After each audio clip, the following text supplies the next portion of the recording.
Salut, c'est Trado, je suis content de vous retrouver pour la mise à jour de l'analyse technique du CAC 40. Avant que je n'oublie, je tiens à vous annoncer mon départ en vacances pour ces fêtes de fin d'année. Je m'offre une semaine de vacances en famille, donc je ne pourrai pas vous proposer pendant une grosse semaine, mes vidéos parce que je ne serai pas équipé pour les faire. Par contre, sachez que sur mon site, je ferai occasionnellement des points sur le CAC 40 et autres. Alors, ça sera pas sous forme de vidéo, ce sera sous forme de graphe comme au bon vieux temps. Mais ça vous permettra quand même d'avoir quelques repères.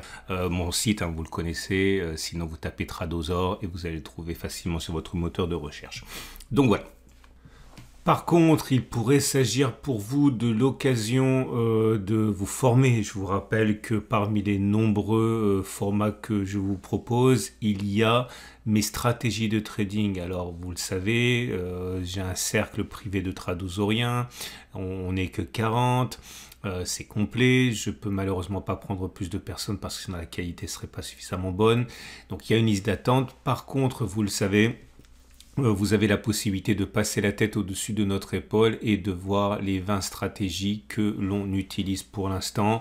J'ai mis quelques témoignages de ceux qui se les sont procurés. Si vous avez un doute, je pense vraiment que c'est quelque chose qui devrait mériter votre attention. Alors effectivement, certains diront que c'est cher. Je ne le crois pas puisqu'on en est à 200 € pour stratégie, ça fait 10 € la stratégie, une stratégie qui est sérieuse. Ce sont des choses qui valent beaucoup plus cher, des centaines d'euros par stratégie si vous regardez un petit peu ce qui se fait sur YouTube et sur la toile. Mon objectif, c'est vraiment de vous former avant tout. Alors évidemment, c'est pas à la portée de toutes les bourses, mais je pense vraiment que le rapport qualité-prix est difficilement trouvable à ce niveau sur ce qui se passe sur la toile. Donc mon absence pourrait être l'occasion pour vous de vous faire ce cadeau de Noël ou de vous le faire offrir. Et encore une fois, je vous invite à lire les commentaires, les quelques commentaires que j'ai reçus très récemment, et on passe tout de suite à la suite. Et voilà où nous en sommes avec le CAC 40 qui a cassé son support des 65, 75, 65, 22. On a expliqué pourquoi on pensait, on pouvait envisager une continuation de la baisse, puisque dans la dernière vidéo où je vous parlais de la fin de corps du Three Line Break qui donne un taux de succès de 93%. Donc ce qui s'est passé aujourd'hui n'est pas véritablement surprenant en tout cas, et malheureusement cette zone des 65, 75, 65, 22, puisqu'elle est cassée, change de polarité et devient résistance potentielle. Le prochain support me semble être cette zone assez large des 63, 90, 61, 90. Il est vrai que c'était une zone de congestion. À partir de là, lorsqu'elle a été cassée, elle aussi a changé théoriquement de polarité. Cela étant, je ne vois pas comment, une fois dans la zone bleue, on ne serait pas attiré par la zone de gap ici des 63, 90, 61, 90, qui ne sera sans doute pas défendue des masses. Et à partir de là, un retour à court terme sur les 61, 92 me semble quand même assez plausible, même si encore une fois, je ne suis pas dans le secret des dieux. Je vous invite à regarder l'analyse technique du week-end avec les données qui sont plutôt de nature hebdomadaire pour les grands indices dans le format ETF. Et donc à partir de là, vous avez une bougie qui est rouge, qui termine plutôt dans le bas, donc c'est un signal plutôt de continuation de baisse. Si vous regardez les bougies Aiki-Nashi, c'est la même chose, une grande bougie rouge sans mèche haute qui invite à considérer qu'on n'ait pas fait les plus bas, et comme on en a parlé en début de vidéo, le Three Line Break qui, après une fin de corps verte, nous donne un deuxième bloc rouge après le premier qui a été inscrit. Donc encore une fois, rien de bien surprenant à la baisse du jour, c'était quand même assez plausible. Si on regarde maintenant les autres éléments, eh bien la moyenne mobile à 7 jours, malheureusement, elle est descendante, on est en dessous, donc la tendance immédiate, elle est baissière. La moyenne mobile à 20 jours, eh bien, elle est également descendante, on a un croisement baissier M7 M20. La tendance générale est baissière. La moyenne mobile à 50 jours a joué les supports dynamiques. On a rebondi dessus. Maintenant, il faut savoir qu'elle devrait normalement casser, en ce sens que si on va chercher la zone que je mentionnais préalablement, eh bien forcément ça passe par une cassure de cette moyenne mobile à 50 jours qui pour l'instant est ascendante. Donc la tendance de fond demeure haussière. La moyenne mobile à 200 jours, on le sait, hein, elle est ascendante, on est en dessous, au-dessus, donc la tendance de long terme est maintenant haussière. J'ai parlé du T1 sur les bandes de Bollinger ici, donc ça veut dire clairement que il était plus probable que l'on enchaîne une deuxième séance en dessous de la Bollinger inférieure plutôt que l'inverse, et c'est ce qui s'est produit. Mais attention, ici on a un setup Tradobull. Alors je vous rappelle que le setup Tradobull est une des rares choses que j'ai mis en lumière par mon travail, parce que j'ai pas inventé grand chose, mais ça par contre je trouve que c'est vraiment intéressant, puisque bon, j'ai déjà testé ça, donc, et c'est pas ce que j'ai décidé de tester aujourd'hui, mais vous savez déjà, si vous êtes des fidèles de ce format, que maintenant il est beaucoup plus probable que l'on aille chercher la M7 plutôt que l'on fasse un plus bas. Alors maintenant c'est complètement contradictoire avec ce que j'ai dit il y a 3 minutes, on peut tout à fait envisager d'avoir encore une séance de baisse.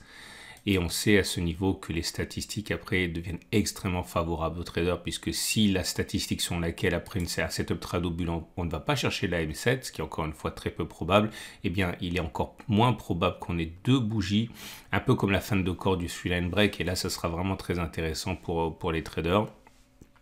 Et à partir de là, soit on envisage que les choses ne se passent pas conformément à la statistique, donc on descend et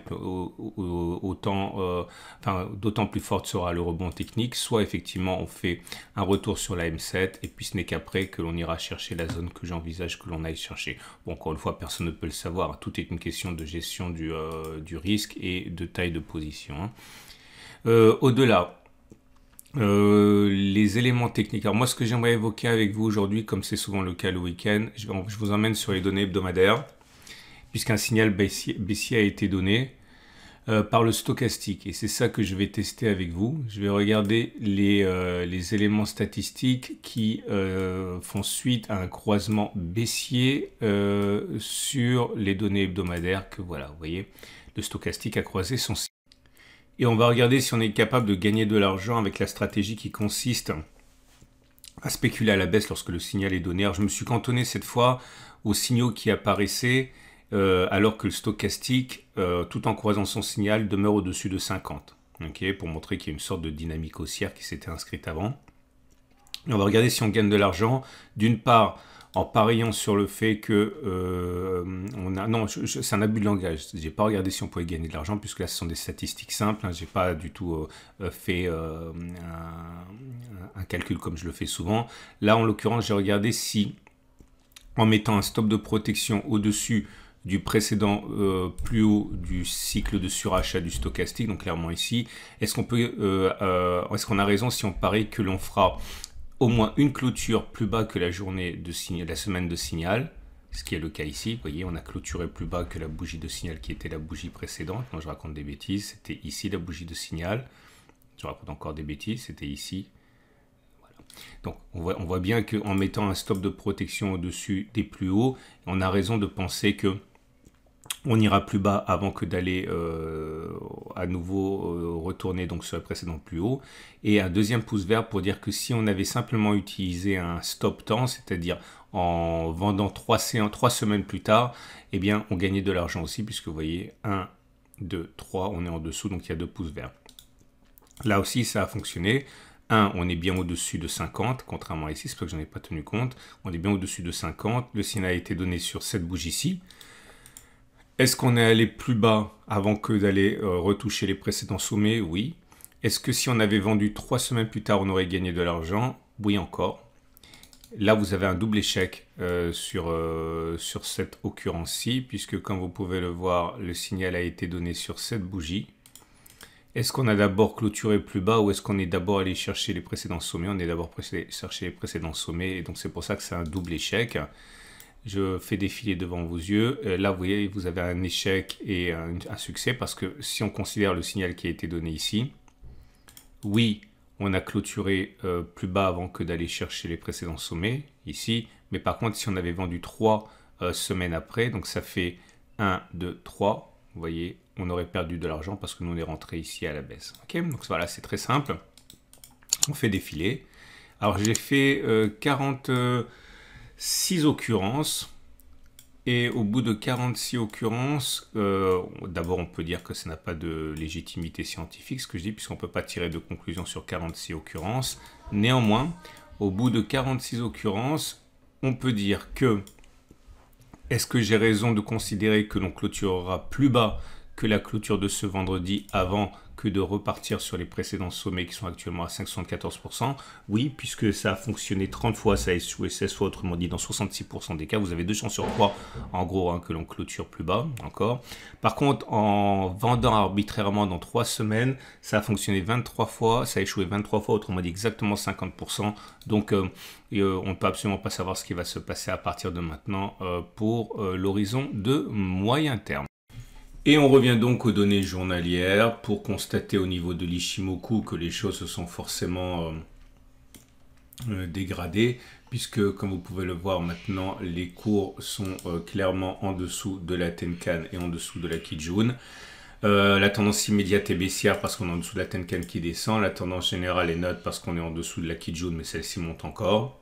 Et par contre, la tendance de fond est haussière parce que le nuage est toujours ascendant pour l'instant. Donc on retrouve globalement ce que les moyennes mobiles nous disent. À noter que l'on s'apprête à avoir un croisement Tenkan Kijun. Alors je sais que je vais m'attirer les foudres de tous les traders Ichimoku. Ils ont bien raison, c'est un signal qui est retardé et qui veut rarement dire quelque chose. Et je confirme, avoir un croisement Tenkan Kijun alors qu'on est au-dessus du nuage, vous êtes très proche de la parité à 50% en termes de caractère prédictif. Il n'en va pas de même lorsque ça va dans l'autre sens. Simplement, ça n'a rien à voir, mais je vous montre simplement quand ce croisement a lieu en dessous du nuage. Généralement c'est mieux, et lorsque ce croisement se passe au-dessus du nuage, c'est également mieux. Donc tout ça pour dire que oui, on a un croisement Tenkan Kijun qui en l'occurrence ici ne veut pas dire grand chose parce que c'est un croisement baissier au-dessus du nuage. Et on va donc terminer avec les trades du jour, et tout naturellement on se retrouve dans une situation où parier à la baisse pourrait se justifier au regard de la tendance en cours. Néanmoins, il faut savoir que on se rapproche dangereusement des zones de support, à commencer par celle des 63,90, 61,10. Donc voilà, c'était quand on était au-dessus qu'il fallait spéculer à la baisse, notamment avec le Turtle Soup, si on voulait utiliser un modèle, ou tout simplement en construisant sa position progressivement comme on l'avait fait.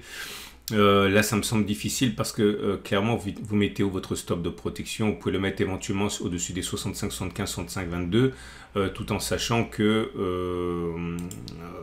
bon, l'objectif doit être au moins égal à cet objectif, au stop loss. Imaginons par exemple que vous mettiez un stop de protection à 3, et bien vous devez viser au moins 3, ou alors vous pouvez partir du principe qu'on est parti pour faire une rotation entière nouvelle à l'intérieur de cette zone de trading range. Donc stop de protection à 8%, c'est énorme, donc c'est à vraiment considérer 2 fois avant de le faire, avec un objectif à au moins 8%. Voilà, ce serait atteint si on va chercher le support hebdomadaire. Maintenant, si vous êtes haussier, ce que vous pouvez faire éventuellement, si le cœur vous en dit, c'est parier sur la trad aux bulles dont j'ai parlé tout à l'heure, mettre un stop de protection bien en dessous de la bougie de vendredi, au cas où on aurait un deuxième excès baissier. C'est rare, mais ça arrive. Donc imaginons que vous mettiez par exemple un stop de protection à 2,6% et vous pariez sur un rebond et un ralliement de la M7. C'est une possibilité. Alors le ratio gain-risque ne sera pas forcément très bon, mais il faut savoir que c'est compensé par le fait que le taux de succès est très élevé. Alors à partir de là, c'en est terminé.